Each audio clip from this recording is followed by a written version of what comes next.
नमस्कार दोस्तों, मैं हरीश खंडवाल मन की पुनः आपका मन की कलम यूट्यूब चैनल पर हार्दिक स्वागत अभिनंदन करता हूँ। दोस्तों, कल्पना कीजिए एक ऐसे मंदिर की जहाँ भगवान के दर्शन करने के लिए आपको पूरा साल भर इंतजार करना, क्योंकि इस मंदिर के कपाट 365 दिनों में से सिर्फ एक दिन ही खुलते हैं। जी हाँ दोस्तों, सिर्फ एक दिन ही खुलते हैं। उत्तराखंड की देवभूमि का एक ऐसा मंदिर मौजूद है जिसके कपाट पूरे साल भर बंद रहते हैं और सिर्फ रक्षाबंधन के दिन ही श्रद्धालुओं के लिए खोले जाते हैं। आखिर ऐसा क्यों होता है, जानिए इसके पीछे का रहस्यमयी पौराणिक कहानी। क्या आप जानते हैं इस मंदिर के पीछे की पौराणिक कहानी क्या है? नहीं ना, तो चलते हैं इस कहानी में आज। और कौन करता है बाकी 364 दिन यहाँ भगवान की पूजा, यह भी एक रहस्यमयी है। आज की इस वीडियो में हम आपको बताएंगे उत्तराखंड के चमोली जिले की उर्गम घाटी में स्थित बंसी नारायण मंदिर की पूरी कहानी। तो वीडियो को अंत तक जरूर देखिएगा, स्किप मत कीजिएगा। देवभूमि उत्तराखंड और रहस्यमयी मंदिर, जिसे हम देवभूमि भी कहते हैं। यहाँ की खूबसूरत पहाड़ियाँ, नदियाँ, जंगल और बर्फ की ढकी चोटियाँ जितनी खूबसूरत हैं, उतनी ही रहस्यमयी यहाँ की धार्मिक परंपराएं भी हैं। उत्तराखंड के लगभग हर पहाड़, हर घाटी, हर क्षेत्र में आपको कोई ना कोई मंदिर अवश्य मिल जाएगा और उस मंदिर की एक अवश्य कोई पौराणिक कहानी होगी। और ख़ास बात यह है कि हर मंदिर की अपनी एक कहानी होती है, अपनी एक मान्यता होती है, अपनी एक लोक गाथा होती है। लेकिन चमोली जिले की उर्गम घाटी में स्थित बंसी नारायण मंदिर की कहानी कुछ अलग ही है, कुछ नई है। शायद आप लोगों ने सुनी भी हो, नहीं सुनी है तो आज जानिएगा। बंसी नारायण मंदिर उर्गम घाटी से लगभग 12 किलोमीटर की यात्रा और पैदल ट्रैकिंग के बाद आप पहुंचते हैं एक ऐसे मंदिर के पास जिसके कपाट साल में सिर्फ एक दिन खुलते हैं। इस मंदिर का नाम है बंसी नारायण मंदिर। नाम सुनकर शायद आपको लगे कि मंदिर भगवान कृष्ण यानी बंसी बजाने वाले भगवान को समर्पित होगा, लेकिन ऐसा नहीं है। यहाँ भगवान विष्णु चतुर्भुज स्वरूप में विराजमान है। मंदिर में भगवान विष्णु के साथ में भगवान गणेश और वन देवियों की प्रतिमाएं भी स्थापित हैं और यही वजह है कि इस मंदिर को लेकर कई लोक मान्यताएं और पौराणिक कथाएं प्रचलित हैं। क्या कुछ पौराणिक कथाएं हैं तो जानते हैं आगे। एक मान्यता है पांडवों से जुड़ी हुई। अब बात करते हैं इस मंदिर से जुड़ी एक बेहद रोचक मान्यता की।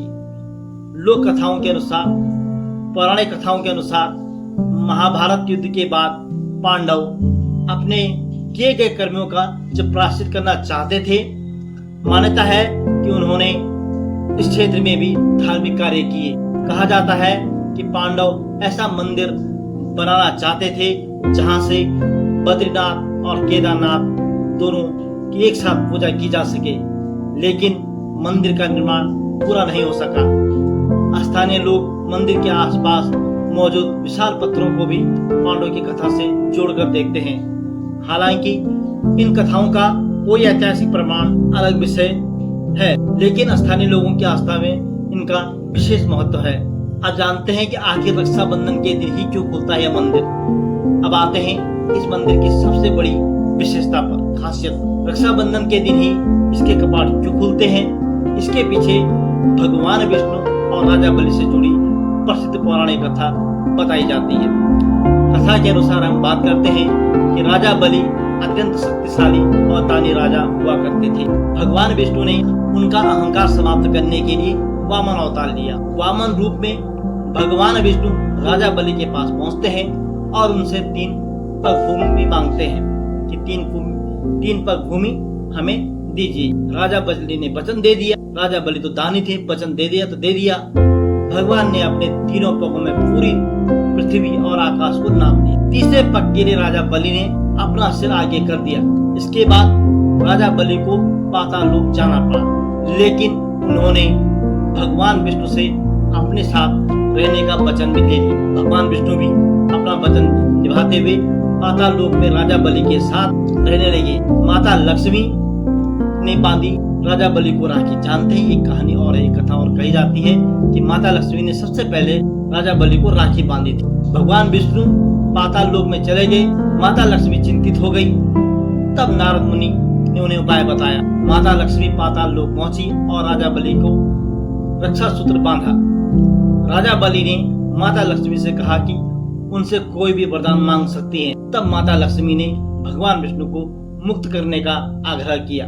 राजा बलि ने अपना वचन निभाया और भगवान विष्णु को माता लक्ष्मी के साथ जाने की अनुमति दे दी। इसी कथा को रक्षाबंधन की परंपरा से जोड़कर देखा जाता है और स्थानीय मान्यता के अनुसार, परंपराओं के अनुसार इसी कारण बंसी नारायण मंदिर के कपाट रक्षाबंधन के दिन खोले जाते हैं। अब एक और रहस्य कि 364 दिनों में आखिर कौन भगवान की पूजा यहाँ करता है। अब इस मंदिर को एक और अद्भुत मान्यता सुनिए, देखिए। कहा जाता है कि साल के 364 दिन भगवान बंसी नारायण की पूजा स्वयं नारद मुनि करते हैं और केवल एक दिन यानी रक्षाबंधन के दिन मनुष्यों को भगवान की पूजा और दर्शन करने का अवसर मिलता है। स्थानीय मान्यताओं पर विचार करें, उनकी परंपराओं को माने तो उसके अनुसार रक्षाबंधन के दिन कलगोट गांव के पुजारी यहाँ पूजा अर्चना करते हैं। इस दिन में मंदिर में श्रद्धालुओं की बड़ी भीड़ उमड़ती है। खासकर महिलाएं और कुमारी कन्याएं यहाँ पहुंचकर भगवान को राखी बांधती हैं और अपने परिवार की सुख शांति की प्रार्थना करती हैं। यह बताएंगे कि बंसी नारायण मंदिर कैसे पहुंचा जा सकता है, यहाँ जाने के मार्ग कैसे हैं, इस पे हम बात कर लेते हैं। अगर आप इस अद्भुत मंदिर का दर्शन करना चाहते हैं तो आपको सबसे पहले ऋषिकेश से जोशीमठ की ओर जाना होगा। ऋषिकेश से जोशीमठ की दूरी लगभग 255 किलोमीटर के आसपास है। जोशीमठ से हेलंग और उर्गम घाटी तक पहुंचा जा सकता है। उर्गम घाटी से आगे मंदिर तक पैदल ट्रैकिंग करनी पड़ती है। पहाड़ों के बीच से गुजरता रास्ता, चारों तरफ हरियाली, ऊंचे पहाड़ और प्रकृति की खूबसूरती। यह यात्रा अपने आप में किसी रोमांच से कम नहीं है। तो दोस्तों, उत्तराखंड की धरती खूबसूरत पहाड़ों के लिए ही नहीं जानी जाती, बल्कि यहाँ की हर घाटी, हर मंदिर और हर लोक कथा अपने अंदर एक अलग कहानी को समेटे हुए है। बंसी नारायण मंदिर भी उसी आस्था और परंपरा की अनोखी मिसाल है, जहाँ मान्यता के अनुसार भगवान की पूजा 364 दिन देव ऋषि नारद स्वयं करते हैं और इंसानों को पूजा करने का अवसर मिलता है सिर्फ एक दिन, और वह मिलता है रक्षाबंधन के दिन। अगर आपको उत्तराखंड के ऐसे अनसुने मंदिरों, लोक कथाओं और रहस्यमयी धार्मिक स्थलों की कहानी पसंद आती हैं तो वीडियो को जरूर लाइक कीजिए, अपने दोस्तों के साथ, अपने परिवारजनों के साथ शेयर करें और ऐसी ही रोचक कहानियों और के लिए आपने अगर चैनल को सब्सक्राइब नहीं किया है तो चैनल को सब्सक्राइब करना न भूले।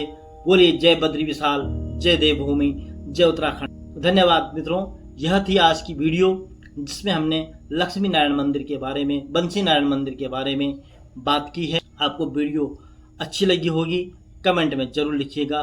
फिर मिलते हैं एक नई जानकारी, एक नई वीडियो के साथ। तब तक के लिए धन्यवाद।